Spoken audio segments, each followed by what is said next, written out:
Welcome into the latest episode of the 5 Reasons Podcast. I'm Ethan Skolnick here, as always, with Chris Whittingham. Now that you've found us, make sure that you hit the subscribe or follow button. That means you will get all of the old episodes in our library, as well as all of the new episodes as soon as they post. You can do that on any podcast provider that you use. Also, check out the other 12 podcasts in our network. We've got lots of things going right now. Today, Goldie on Ice released a new episode with Panthers forward Sean Thornton. Also, Swings and Mishes will be publishing again this week. Miami Heat Beat, 3 yards per carry, now going twice a week now that Dolphins season has started. They'll give you a little bit different analysis, Chris, than you'll get here on this podcast, but I think all sort of equally valuable, as is the analysis you will get with Ballscast. They did an episode about the Dolphins last week, which irreverent. Talked a little bit about having built the stadium on a burial ground, and that's why they've had such bad luck. And then we saw yesterday, Chris, of course, that's what led to an 8-hour game. So you can get all of that analysis. You get all of that analysis on Ballscast, 3 yards per carry, and check out all the other podcasts in our network. Now, one thing we're going to be doing here during the course of football season is we're going to be analyzing games after they end. Now, we took a little bit of a shortcut this time, Chris, because we had planned on taping Sunday night. That was the deal, right? Your game was going to be over. You were at the stadium doing some work for QAM. Game was going to be over after 4 o'clock. You'd be home, get a little dinner, watch maybe the game again on review or DVR, and then we would talk about it. Yep. But that was the plan. That was the plan, but all plans went out the window yesterday. Yeah, all plans. Longest game in NFL history. Longest game because the Dolphins have not been mediocre enough for the past 20 years. We have to be spectacular in other ways, Ethan. Right. And we need more of them. Yes, and exactly. Then what ended up happening, which was totally strange, is that after the rain, well, it wasn't even a rain delay, Chris. It was a lightning delay. But I don't even know what it was. I live 15 miles from the stadium, 15 miles, okay? And yesterday was one of the driest days I've had here at the house in a long time. I mean, for days, I wasn't able to walk out to my car during the day.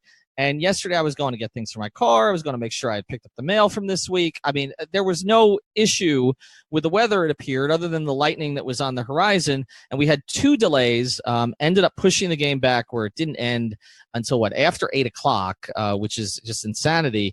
And what the weirdest thing about the day to me was not the 2 that they had the 2 delays or anything like that. It was that after the second delay, a really interesting football game broke out, right? The Titans and the Dolphins, with Blaine Gabbert at quarterback, managed to have an enthralling game. It was hugely fun. It was fun, and I don't really know where that came from. So, look, if that's what it takes to get us that kind of 15 minutes that we had, where you had touchdowns going back and forth. I mean, you even had one that was a long one by Derrick Henry that was called back. Yeah. But to have Jakeem Grant, to have Kenny Stills, to have everything that happened. Titans had a return. Titans had a return, so it really was, compelling once they came back. So what we're going to do today, and then we will touch on the Canes a little bit at the end. We're going to do that in these recap episodes also, but I don't know that Savannah State requires a full 20 minutes. So we'll touch. Although clearly Samford does. For sure. Yeah, Samford is the quality of opponent that if you're doing a Florida State podcast, then we're breaking it down with ferocious intensity. Exactly. And so, and right now FSU might be the worst team in the state, but we'll talk about that before the FSU game. But let's get to the Dolphins, and we're going to break this down 5 ways. And I want to start here with Ryan Tannehill, because that's where it all starts for this team. They went into this season really getting him no protection in terms of a backup. They did get him protection on the offensive line, and that is something I want to touch on during this episode, because I thought that was a big factor yesterday. I thought the offensive line was very good, much improved from what we've seen in some recent years. But this season does come down in a lot of ways to Tannehill. If he's healthy and he's effective, they have a chance to maybe get on the outside of the playoff picture. If he's not, they have a chance to be a 3-13 or 4-12 team. And yesterday we saw why I believe that it is absolutely crazy, Chris, for people to have severe positions about Ryan Tannehill, because he's not awful. Okay? No. You can't be awful and make the throw that he made to Kenny Stills, which I know a lot of people have been waiting for that for a while, but actually both throws to Kenny Stills were pretty damn good. But let's just look at the 70-yard touch. But before you do, though, I looked this up yesterday because I remember seeing it somewhere. In 2016, On throws that were, and Pro Football Focus does this, they judge air yards, not the length of a reception, right? Because if you catch a screen pass and take it 70 yards, the quarterback shouldn't get credit for that. On throws that were 20 yards in the air or longer, Kenny Stills was equal with Antonio Brown for most in the NFL in 2016 with 8 for touchdowns. And that was the last time that Ryan Tannehill and Kenny Stills were together. So, yes, the long, beautiful floated ball 50 yards downfield, we don't see enough of those. But Tannehill going deep to Kenny Stills is not a new thing. No, it's not. And there were other things that Ryan did yesterday that I thought were good. I thought his presence in the pocket was pretty good. He moved his feet well enough to get away from the rush. There wasn't a ton of rush, by the way. And there was only the one sack on that drive that kind of that led to what ended up being the game-sealing field goal. Right, that one, and then also there were 2 penalties for Tunsil, one in which he basically saved Tannehill from getting killed by holding. So, you want to try to clean that stuff up a little bit. But for the most part, the protection was good. I thought his pocket presence was fine. He looked to run a little bit, and not as much as I think as we'll see going forward. But he spread the ball out, and we're going to touch on this more over the course of this pod. But to me, the biggest thing that was shown yesterday on the passing game is something you and I talked about repeatedly on this pod, and this is why I did not think Jarvis Landry was a $14 million or $15 million player. I think the Dolphins are better off getting the ball in the hands of more people and getting it in the hands of more people who can do more with it. That's not to disparage Jarvis Landry. I know he had a big catch yesterday for Cleveland in that tie against Pittsburgh, but it's just that when you're involving Jakeem Grant, when Kenny Stills is more of an option. I know they didn't involve Gesicki much yesterday. They tried, and I'm going to get to that in a second because that was one of the things for Tannehill that didn't go particularly well. But they were able to get Albert Wilson involved, right? Obviously, we saw what Grant was capable of doing. So, and then even Drake out of the backfield. Like, they have a lot of options on this team, and so I just think spreading the ball out is going to make it more comfortable for Tannehill than feeling like he has to force feed the ball to Jarvis Landry all the time. Now, on the negative side, the other reason I don't think you can take a severe position about Ryan Tannehill is he still makes throws on occasion, like the one he made to Gesicki at the goal line. Now, I know Gesicki fell down, but it was not a good fade throw. I don't know why the Dolphins are insistent over the past 20 years on running fades. They used to run them to our friend Greg Camarillo, who's 5'10". I never, and again, different regime, but the fade route, to me, I would love if one of our listeners out there is able to find the numbers on this. I think it's one of the least effective plays in football, unless you have Julio Jones. Okay, that's the thing, Ethan, is that the Dolphins. It's not Julio Jones, but you've got a 6'6" tight end who has a 41-inch vertical leap. Like, that is a play that should work. He should be able to physically dominate opposing corners, but like you said, it was kind of a disaster on both ends. Gesicki fell down, and Tannehill's pass was bad, but I would not mind if they tried that again because, in theory, it should work. And from everything that we hear about the people that cover the Dolphins in training camp and have seen them when they practice in the bubble, Mike Gesicki has been dominant in the red zone, and that should be able to translate to games. I wonder if he lost footing because it's the third football game that's played there in 3 days, and he just kind of lost his footing after rain and a lightning delay. I don't know what happened, but I would not mind if they did that again. I think it should work. I love the fact that you threw in the third football game of the weekend because I was at the first football game of the weekend, which was a soccer game. That's what we call it in this country, it's football. Chris. And it was Colombia, Venezuela. But you're right, the field was not in perfect condition for sure. Although I thought it held up well. Yeah, it held up well considering. I saw Tom Garfinkel, the president of the Dolphins, made a point to make a point of that on Twitter yesterday. Yeah. For everybody who's complained about the field. So credit to the Dolphins for that. But look, the other throw, the interception, the pop-up, the overthrow, not a great throw. And there were a couple others that were not great. And so, again, this is where I come down on Tannehill. He's fine. He's fine. He's going to make mistakes. He's not going to do what Aaron Rodgers did last night, okay, and basically, limp out there on one toe, okay, and lead a 20-point comeback against Chicago. That's not who he is, okay? But he's also not awful. And for those people who are on social media this morning, as I look at this, who are tweeting out his two bad throws, with the video of them, to prove their point. Just stop. I mean, you're not going to, at this point, you're not going to convince anybody. It's kind of the same thing, honestly, Chris, as the political debate, like at this stage, like, which I know I get engaged in, but you're just not going to convince the other side. Like, people are entrenched on their position on Tannehill. And it's weird to me because what Chris Joseph of Ballscast says is he's vegetable lasagna. Like, he's fine. Like you'd rather he was bolognese, right? But it's edible. It's perfect. Yeah. It's edible. It's fine. It goes down. If the sauce is not over, if the pasta's not overcooked or whatever, or the vegetables, it's okay. And you can win with that if the rest of the team is in a better place. And one of the things, we're going to get into is I do think the rest of the team is in a better place because I think they had a good offseason. And I know that our guys at 3 yards per carry have gotten heat for that, but mentioning the Heat, I think the Dolphins offseason has been better than the Heat's last 3 off seasons. I think they made good decisions, and some of the players that they brought in, I think were good risks for them and not big risks for them. And we saw a lot of them play well yesterday. But back to Tannehill before we move on, I would grade him a B for yesterday, and to me that's fine. Where would you have him? Yeah, I mean, and to me the other thing that's part of this is that was his first NFL game in 637 days. And there were 2 lightning delays. And for him to produce 20 of 28 for 230 yards and 2 touchdowns with the 2 interceptions, that's a solid day. For me, my favorite stat of his performance, 1 sack. You saw the difference in his performance when he was able to stand in and not have to, make those throws down, or not have to make those throws under duress. It makes a real difference. And you just saw the way that he performed in the game. There was a lot of short throws. They didn't take too many risks in the first half. And then in the second half, they aired it out a little bit, and I thought it was pretty fun. There was a couple of dangerous ones to Jakeem Grant, and then the one that got intercepted in the direction of Jakeem Grant, but I thought it was a totally fine performance. And again, it's enough to win you games. And to me, the thing that kind of bothered me was a lot of people were saying that first half was boring because it was 7-3 with 1:11 to play.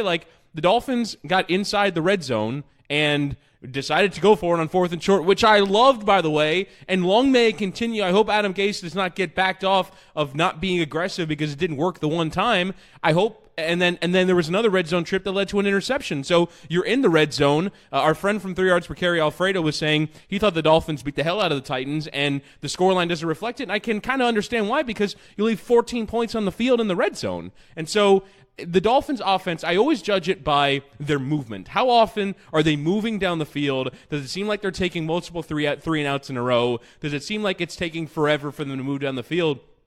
And I thought for the most part, the Dolphins offense moved very well. They got very good production in the run game. Ryan Tannehill moved the team very effectively. And I thought generally the Dolphins offense had a very good performance yesterday against the Titans defense that you could say in large part got them to the playoffs last year. It's not a Titans defense that's devoid of talent. For the first time for him playing in basically 19, 20 months, for him to turn in that level of performance, I thought was pretty solid. And I agree with you on your point with Landry as well, where it's not like his attempts vanish. It's not like his completions vanish. They just go somewhere else, and if they produce production at a relatively similar level, then what have you lost? I don't think you've really lost that much. It's not like the Dolphins were struggling to move the ball downfield.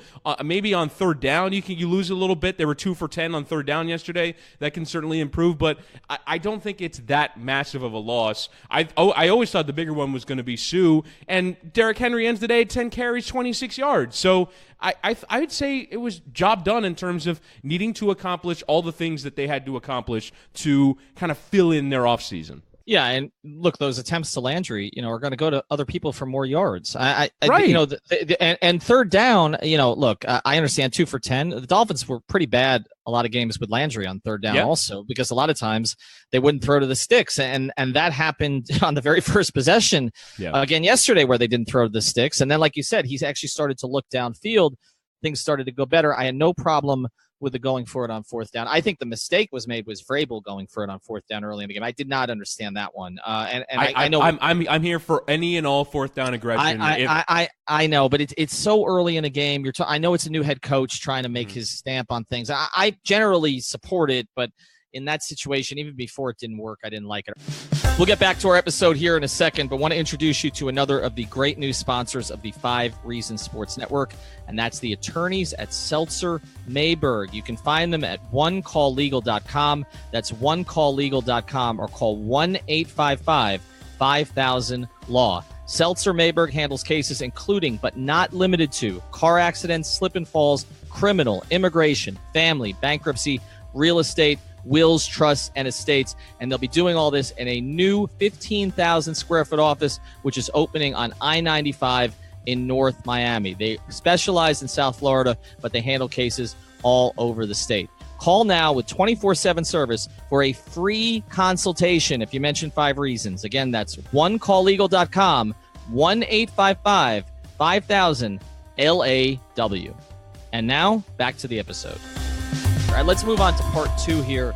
Let's go with the holdovers, Chris, before we get to some of the newcomers. So I thought there were some encouraging things. I mean, we're going to start, obviously, with Rashad Jones. And, I mean, he's elite. He's elite. I mean, he's around the ball. I mean, we could talk about the 2 interceptions. Biggest, play. I mean, he had a tackle in the backfield, which kind of changed the momentum of a Titans drive. He's an elite player. And, you look back at that draft, the Dolphins have had so few really quality picks over the past 10, 12 years. To get him in the 5th round in 2010, and he was drafted like in the 160s, and according to Football Reference, he's the 34th most productive player drafted. So he's projected like a high 2nd round pick or close to a late 1st round pick. So to get that kind of production out of him, to still get it, he doesn't seem to be slowing down at all. And to have him paired with Minkah back there is terrific for the Dolphins. So I thought he was great. We didn't hear a lot from Cameron Wake. I thought that their pressure, for the most part, now we're going to touch on Quinn a little in a second. I thought their pressure was okay.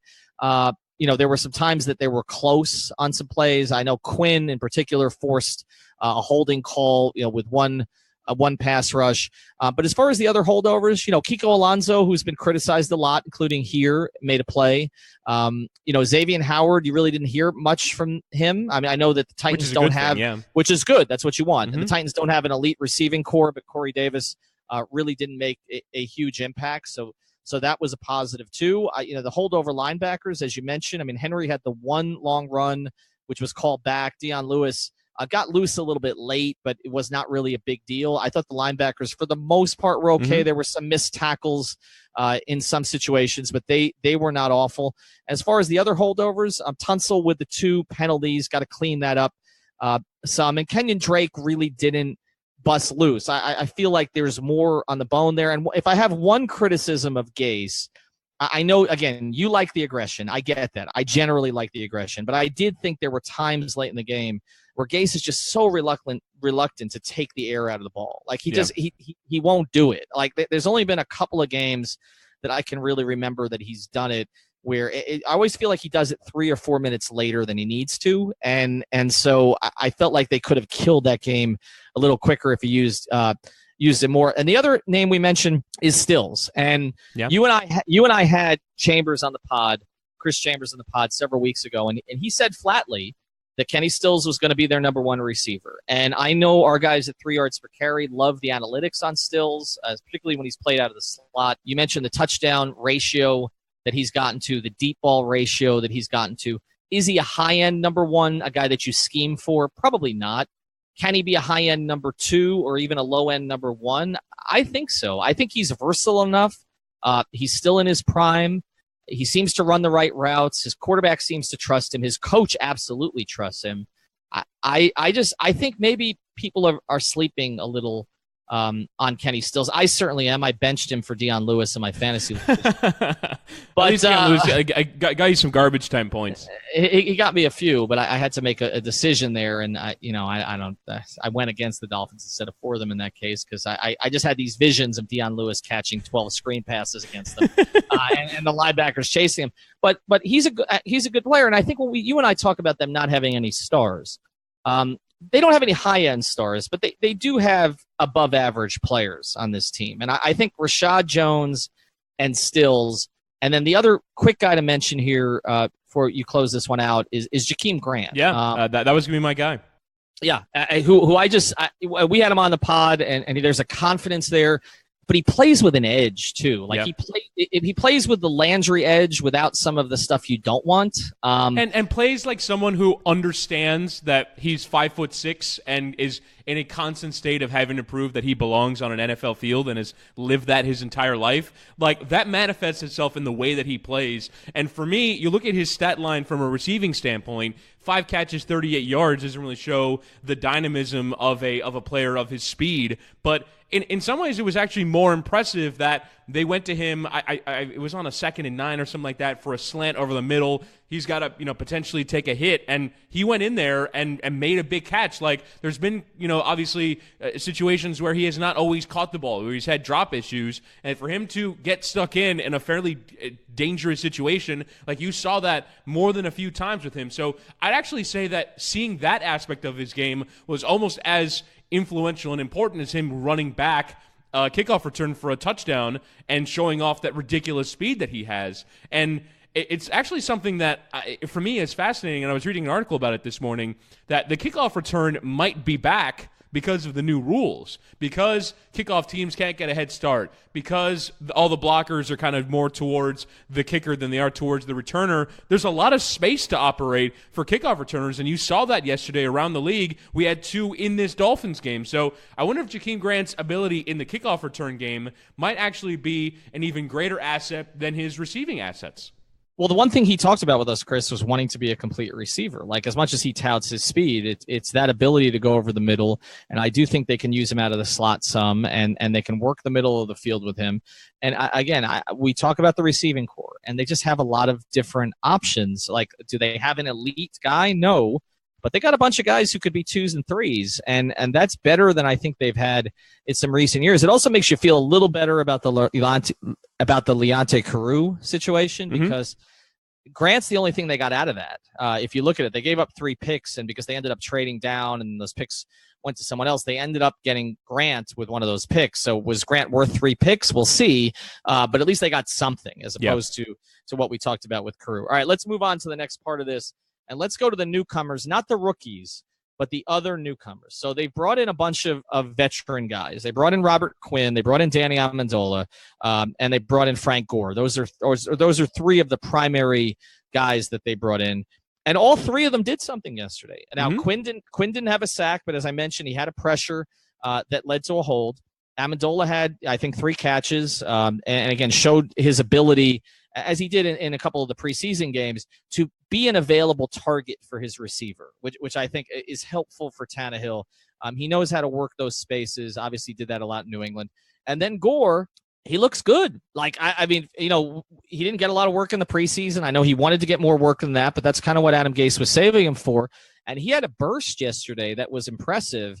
And so this is not going to be an Arian Foster situation. I think that was the concern a little bit. Like, Gore has not had the injuries later in his career. He had them at right? He had them early in his career. Yep. He's been a durable player for the course of his career. Arian Foster's injuries were later.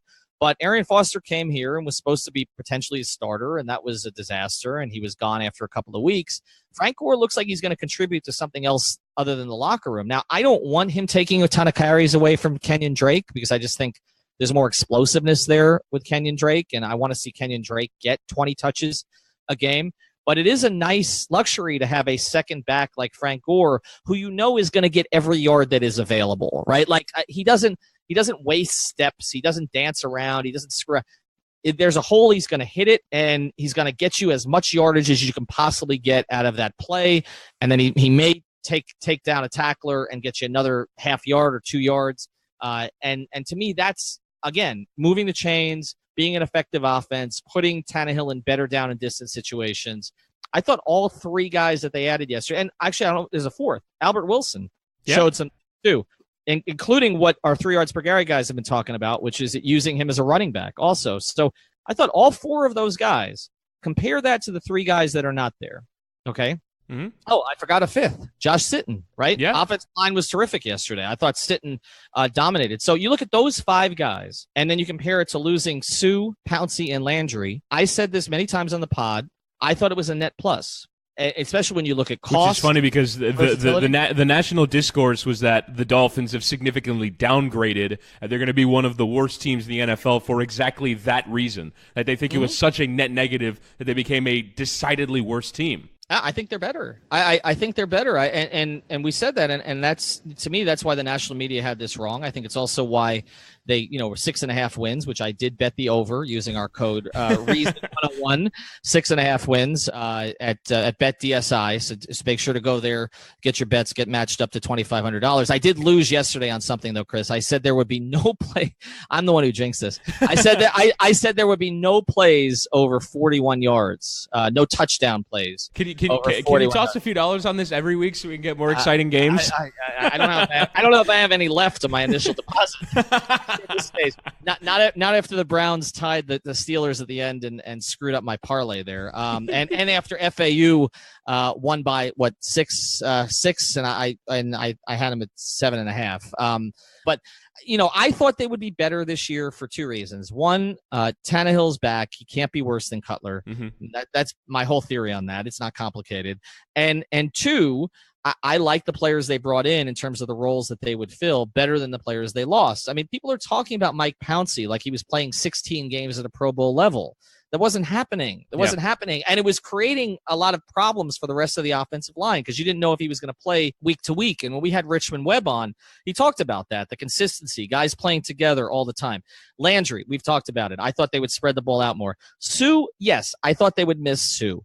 But as you mentioned, Tennessee came in with a pretty strong running game, two very good backs, and didn't do a ton against them, or at least no more than they have before. The numbers end up looking worse than it was. If you watch the game, like you saw for the first three quarters, like Tennessee was trying to come back, and they kind of took advantage of the Dolphins playing a bit further back with Deion Lewis. But, I mean, Derrick Henry was supposed to be the guy that was going to gash the Dolphins, and I would say we're kind of like hitting on all these different categories, and for me, the front seven is a combination of everybody, right? You have the two defensive tackles that are a newcomer in Akeem Spence, someone that was not really talked about very much, but I'd have to go back and watch the film and break it down. But obviously, given the fact that Derrick Henry went 10 for 26, he did a job, as did with combination of Jordan Phillips and Devon Godchow. Behind them, whether it's Kiko Alonso and the returning Raekwon McMillan, as much as he's a returner, he's kind of a newcomer as well. And then a rookie in Jerome Baker. Like, they had a difficult job to do to slow down Derrick Henry behind a power-running offensive line. The one thing for me, though, that was of slight concern is that they didn't get after Marcus Mariota or Blaine Gabbert with sacks. Because I thought this would be a pass rush that produced a ton of sacks, and this is a Tennessee Titans offense that was without one of their first-round pick offensive tackles in Jack Conklin, and lost one in the game in Taylor Lewan, who got injured during the game. So I would have thought that the Dolphins could have profited much more in the pass rush, and it's something I want to see when they play the Jets next weekend. Yeah, no doubt about it. And I do think Robert Quinn was close enough on a couple that I think that's going to start to happen. And look, Cameron Wake's not – I don't think Cameron Wake lost it over the offseason. I think that will show up. Like, that's one of the last things I worry about with them. I think that'll be game to game, but I think they'll get enough pressure. I want to tell you about one of our great partners here at the 5 Reasons Sports Network, and that is Doral Toyota, which, like us, is pure South Florida. That's Doral Toyota, where you can find all your favorite Toyota models, whether you're looking for a new, used, or certified pre-owned vehicle. Doral Toyota is located at 9775 Northwest 12th Street, just a few blocks from International and Dolphin Malls. Experience the Doral difference, which means 4 years complimentary maintenance and roadside assistance on all new vehicles. In-house financing is available for credit-related issues. Also, if you mention 5 Reasons when you call 305-680-1129, that's 305-680-1129, or come in, you will work with a dedicated manager, not a salesman. Unlike other dealers, Doral Toyota prides itself on an honest and transparent buying process. That's Doral Toyota, DoralToyota.com, or stop in at 9775 Northwest 12th Street. All right, let's move on to part 4 here. We've talked about some of the veteran newcomers, and again, I think it was a good debut for them. Let's talk about the rookies. We mentioned Gesicki really didn't make an impact, had the one play that kind of sticks out. They're going to use him. I'm not concerned about him as a pass catcher. He's going to be part of the offense. He's going to have some games. What sticks out mostly, though, yesterday, obviously, is Minka. And he's special, man. Like, I mean, it was pretty clear from the opening of training camp that they got a guy who I've said is going to be a Pro Bowler within 3 years, and it may not take that long, honestly. I think he's in a perfect situation in terms of playing with a guy like Rashad Jones. I wish that the Dolphins had kind of resolved their corner situation so Minkah wouldn't have to play in the slot quite as much because they've had to move Bobby McCain, who I also thought did a good job yesterday, but they've had to move Bobby McCain out to boundary corner in a lot of different sets. But when I look at what Minkah did yesterday, again, the instincts, man, that's what it's the instincts. But see, instincts are a product of preparation a lot of times. And from everything that you hear about him, he prepares his ass off. Okay. And he's at the building early. He's serious about it. Whatever criticisms I have of Nick Saban as a human being, and I was honestly stunned by him defending the kneelers this week, but my issues. And publicly apologizing. Do you see that? He publicly apologized to Maria Taylor. It's like, oh my God. Well, that one didn't surprise me because I had an incident with him when he was coach where I wrote a column because he went on this long diatribe comparing football to war, and I kind of took him apart in a column for that. And he actually, I will give him credit for that. He actually reached out to me to have me reach out to veterans who followed my stuff, and he invited them to camp for a day. So there is a little of that in him. My overall feelings on him, right. but I will say what he does do is prepare football players to play in the NFL. Yes, he does. What's funny is that it's a little bit of a mixed bag, though, because I was reading a story about Kenyon Drake and the way that he has matured over his 3 years, and he was apparently in a very reflective mood. I read a good piece by Jason Leisure about this, and he said, like, as much as Alabama is an NFL factory, like, I wasn't ready to play in the league. So credit to Minkah Fitzpatrick, because it's not just about playing at Alabama. It's about sort of living that way, like not just being a great athlete that happened to play there, but taking it on board and sort of marrying those two things together. And there's no question. For me, it all boils down to that 4th down and goal play where Corey Davis is in the flat. That play the Titans used to success every time they ran it up until that point, and Minkah Fitzpatrick finally decided, not now, not this time, not on 4th down, and he made the play. And so you're absolutely right. The instincts and positionally how he can sort of play all over the field. I know you don't want him playing in the slot, but for me, that's 5th DB. That's not necessarily slot corner, and I feel like that kind of suits his skill set perfectly. So you're absolutely right. A+ debut for Minkah Fitzpatrick. And if you look at how many Dolphins rookies, first-round picks over the years have not had A+ debuts, I mean, let's linger on this one for a little bit, right? Because, I mean, we spent all last year saying Charles Harris is close to sacks, right? Like we spent the whole first year with Deion Jordan saying, well, he'll be really good eventually. I mean, Devontae Parker, well, if he could just stay healthy. I mean, we've done this in the first year with a lot of guys making excuses for them. I mean, the last first-round pick I can think of that we didn't have to do that for was Jake Long. Like Jake Long, 2008, and he was the number 1 overall pick, but he stepped in right away, and it was like, okay, we have our cornerstone left tackle. He's going to be fine. We don't have to worry about that position anymore. And that was true until, rest in peace, Tony Sperano played him in a 4th preseason game, and, Jake's career was never really the same after that. So the fact that the Dolphins got it right with this draft pick, these are not small things. This is not a franchise that has gotten these things right. And so it's clear that they got that right. Now, we also saw Jerome Baker make a couple of plays yesterday as a 3rd-round pick. I like this draft. I think they got this draft correct. And they did everything right to me except get protection at quarterback. But again, that's a topic for and I think that's something, depending on how the salary situation shakes out in the offseason, that I think they can do in next year's draft, because they had so many holes this season that needed to be filled by young players that maybe they couldn't go and solve quarterback. Whereas if some of these guys end up being holdovers, and you have McMillan and Baker at linebacker together, you have Minkah, Xavier Howard, and you're able to keep Rashad Jones. Like you're not necessarily constantly having to solve issues with draft picks rather than add to your roster. And if these guys end up sustaining their performance, you might not have to end up lingering with these guys playing important roles for such a long period of time. All right, let's move on to part 5 here real quickly, and that's kind of where they go from here. And I know you threw this out there yesterday, and it's hard to deny it, man. Like their next 2 games are against the Jets and the Raiders, and the Raiders. I mean, we haven't, in fairness, we haven't seen these teams yet, but like the Dolphins, they were projected to be among the worst teams in the league. Correct, and the Raiders, I think it's going to prove true. I mean, can they trade John Gruden for Khalil Mack now? Just on the evidence of that pick 6 alone. Good God. Well, I mean, the Raiders are going to spend the next 30 years trying to find a player like they just traded. Yeah. I never understand that. I mean, it's particularly when it seems like there was a lack of communication there, and I think the game is past Gruden by, and I think we're going to find that out. I mean, just because he let out a few pows on Monday Night Football, all of a sudden he's a genius again. I kind of want to see him coach a game first, but I can understand why that narrative has already started to form. Because again, as much as Khalil Mack is a transcendent talent, it's all about Derek Carr for them. If Derek Carr comes out and turns in a really good performance against a really good defense in Los Angeles, then maybe the view of this game will start to change. If Sam Darnold comes out tonight against Detroit and looks like a really promising young quarterback, maybe you're not feeling so confident. But again, this is based off of the relative narrative surrounding these two teams. You have winnable games coming up before you're at New England to close the month.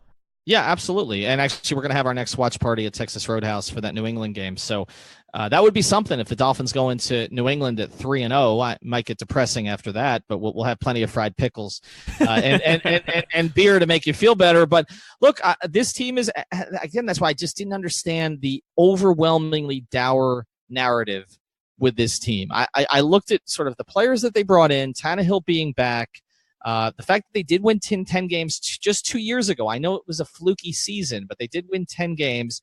All of the other stuff that they dealt with last year with the hurricane and playing 16 straight without the bye. And to me, they're not a 5 or 6 win team. I think they're a little better than that. I don't know how much better, but I also looked at the schedule, and the schedule to me, I know it changes year to year, and teams you think are going to be good are not good, and I get all that. But when I looked at it on the overall, I'm like, this doesn't look that bad to me. And if you can win that Tennessee game at home at 1:00, and I thought the weather would be good and hot and all that stuff, then you have 2 games that are winnable. And you go into New England with some confidence. And worst case scenario, maybe you lose a close game up there, but you still feel better about yourself. I think they're positioned, and nothing I saw in the AFC yesterday really changed my mind about this. Like that 6th spot in the AFC, I think is going to be up for grabs this year. I don't think there are a lot of great teams. Look at the AFC West. I mean, people are projecting the Chargers to be the best team because of what they did the last half of last season. Okay. How many times have the Chargers disappointed over the past 10 years? Like where there were projections for them. Now, I know you love Pat Mahomes, and surely that was, 4 touchdowns. He threw for under 50%, but he threw 4 touchdowns. So maybe the Chiefs stay up a little higher than people thought. But again, the Bills, a complete disaster. Oh my God. Right. But so for me, I get why the national consensus was that the Dolphins are going to be really poor. Right, I understand it, right? Because you look at the way that they managed their offseason. They got rid of their star talents and brought in players who by pedigree are not as good, right? So I can simply understand based off that fact, if you look at position by position, where do the Dolphins have above average talent? There weren't any obvious areas, right? But I mean, football doesn't necessarily work like that, where you have the most talented players playing together. Like the Rams are going to try that this year. I mean, the Eagles once signed Nnamdi Asomugha and thought they were going to have the best secondary in the history of football, and then ended up being a giant disaster. Like there is potential for a lot of talented players to be combustible, but to me, the thing that stands out is that right now there don't appear to be, other than Buffalo and for me Arizona, there don't appear to be bad disaster teams this year. Like teams that we're going to pick on those teams. They're going to be among the worst teams in the league. Like Cleveland upgraded enough to at the very least be competitive with Pittsburgh.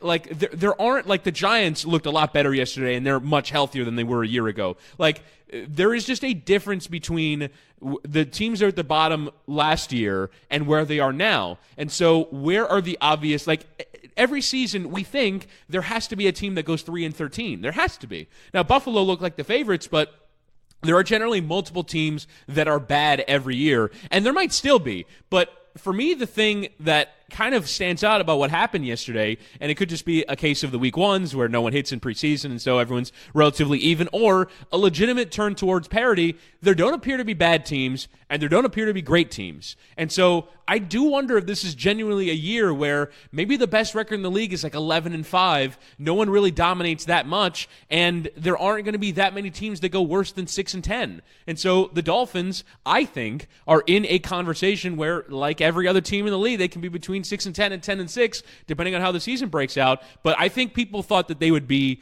Bills bad because there's always at least 3 or 4 teams that are Bills bad. But I don't think that's necessarily going to be the case this year. Well, I think you're always so close to the edge. I mean, I'm just thinking about last night, the Packers-Bears game. Like when Rodgers goes out on that cart, everybody's like Brett Hundley, they're 3-13. Yeah. And then Rodgers comes back. It was DeShone Kizer, wasn't it? Yeah. Oh, it was DeShone Kizer, right? Yeah. So yeah, everybody thought DeShone Kizer 3-13, and then you look at what ends up happening. Not only is he probably going to be healthy, although I don't know if he necessarily plays next week. We'll see, but they end up winning the game against a division rival that clearly is much improved. So these things change so quickly. And you mentioned, teams that are slapped together. That Nnamdi Asomugha team, they were calling that the dream team. Yeah. Remember that Philadelphia team? I think they won 7 games. I always talk about the Dolphins team in '95 that Shula had like 20 first-round picks on that roster, and that team collapsed down the stretch, and that was the end for him. So these things are difficult to project. All I based it on was their quarterback is back.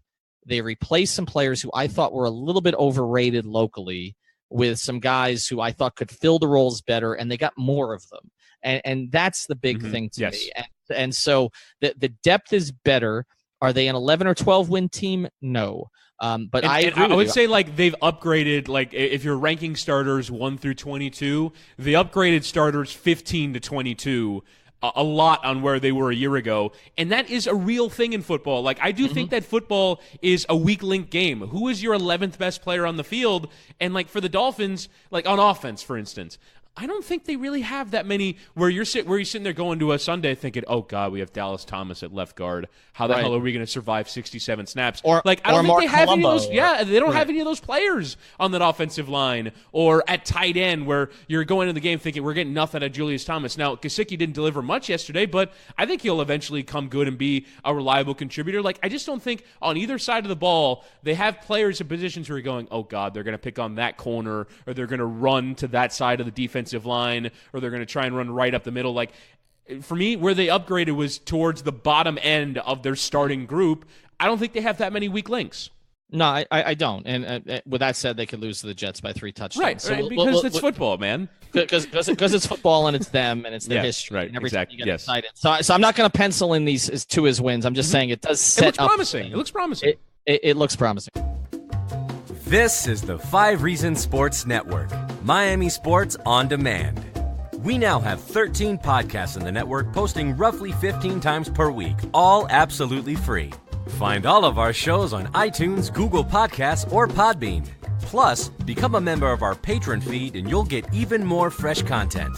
We are on Twitter, Instagram, Facebook, and YouTube. Here's some of what you missed last week on Ballscast. It's legitimately dreadful watching the Dolphins, man. Like, is it worth it to be a Dolphin fan?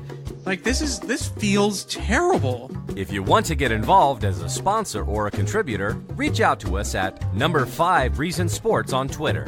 Don't forget to punch 5 Reasons in your search bar and then hit subscribe. All right, let's go really quickly here to the Canes. I'm just going to set you up for this again. I don't know that Savannah State deserves a whole lot of mention, although, again, credit to the Canes for not being FSU or UF. Right? Well, I mean, Savannah State is significantly worse than any of those teams that you're playing. But so I wasn't watching the game live, but I try to make as much of an effort as I can to kind of follow the narrative, and then I watched like a kind of extended cut of the game last night. And there were a few things that stuck out to me. I'll make 3 points here. The first is that all 3 of the quarterbacks that came in for Rozier looked better than Rozier, and Rozier gets off to a start. Now, the first drive wasn't his fault. It was a fumble by the running back, but the first 2 drives were fumble and 3 and out against Savannah State. And that just can't happen. Like, I'm not saying that the game should have ended 91-0, but generally, every drive that the first team offense is on the field against Savannah State should result in success.